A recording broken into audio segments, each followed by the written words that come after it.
अस्सलामु अलैकुम वरहमतुल्लाहि वबरकातुहू। इस मौजू में हम सिलसिला क़ादरिया अवैसिया के अजीम बुजुर्ग हज़रत मौलाना अमीन अवैसी रहमतुल्लाह अलैह की तालीमात को आपके सामने पेश करेंगे, जिसमें आप रहमतुल्लाह अलैह अपनी किताब मंजिल फ़क्र में वली की अक़साम बताते हुए लिखते हैं कि वली की 3 किस्में हैं: वली कामिल, वली मुकम्मल, वली अकमल। वली कामिल वो है जो हर वक्त दरबार रसूलुल्लाह सल्लल्लाहु अलैहि वसल्लम में हाजिर रहने वाला साहिब मुशाहिदा हो। अगर ये कैफियत हासिल ना हो तो बावजूद कुरान और हदीस की इंतहाई तासील के भी वली नहीं कहला सकता। वली मुकम्मिल वो है जो ज़ात बारी तआला के तमामी आसार व अनवार ताहदियत मुशाहिदा व मरातिब हासिल कर चुका हो, लेकिन खुद तालिब की हैसियत से हो, मुर्शिद की हैसियत न पाता हो।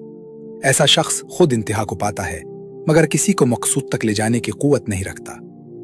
वली अकमल ये सिफ़्त तफसील कहलाती है। वली अकमल वो होता है जो ज़ात बारी ताला के नूर अगदियत में फ़ना व बका हासिल कर चुका हो, उसे इरफान मुशाहिदा हासिल हो, अर्ज़ व सवात के बातिनी असरार इलाही के हर कैफ व तरीक़े राह रवी से गली तौर आगाह हो और एक तालिब हकीकत की पूरी रहनुमाई करने वाला हो। वली अकमल की खुसूसी सिफ़त ये होती है कि तालिब को बग़ैर किसी मुजाहिदा व तज़किया के एक कान में मुशाहिदा इरफान इलाही की तकमील करा दे। इन 3 मदारिज में वली कामिल, वली मुकम्मल की नियाबत करने का हक़ नहीं रखते। न ही वो आलिम बैत कर सकता है जो साहिब मुशाहिदा वली न हो। सिर्फ एक आमिल यानी मुत्तकी और मुंतही अज़ीमुल कुरान व हदीस हो, क्योंकि जब तक उसे मुशाहिदा असरार इलाही न हो ये शख्स किसी की आलिम बातिन में रहनुमाई नहीं कर सकता। और बैत सिर्फ उसी गरज से होती है कि तालिब हकीकत को असरार इलाही का मुशाहिदा करके मारिफत इलाही की तकमील कराई जाए। सिर्फ वली अकमल ही बैत करने का हक रखता है, क्योंकि वो खुद अकमल है और दूसरे को मुकम्मल कर सकता है। इसलिए वली की सिफत यह होनी चाहिए कि वो तरीक़त में एक तालिब को इब्तिदाई तौर पर ज़ियारत रसूलुल्लाह सल्लल्लाहु अलैहि वसल्लम से मुशर्रफ करके वली कामिल का दर्जा अता करे। वली अकमल ही आलिम उम्मत की हैसियत से किसी को बैत करके उसके दीन व ईमान को सलामती और तकमील मकसूद की ज़मानत दे सकता है। ये शख्स उलमाए उम्मत का सरदार क़ुत्बुल अक़ताब होता है।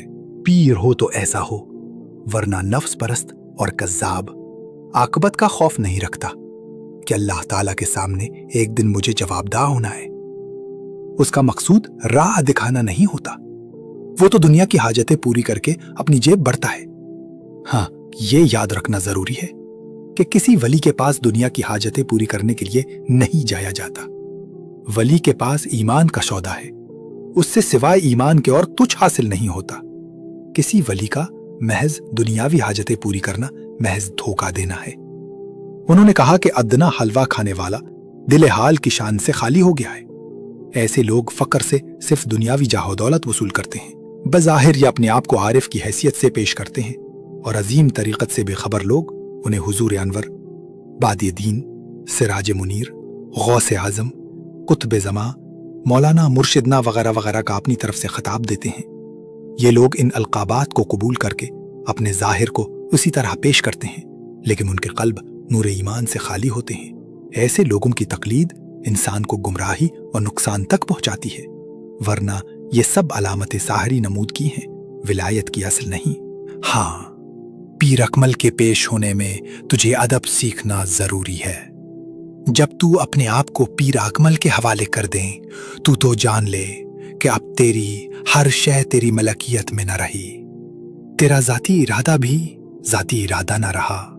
हाँ, अब तो अपने इरादे से कुछ कह सकता है, न मांग सकता है, न उठ सकता है, न बैठ सकता है, यहां तक कि तू अपने मकसूद से भी दस्तेबरदार हो जा। तेरा मकसूद तेरा पीर और उसका हुक्म ही होगा।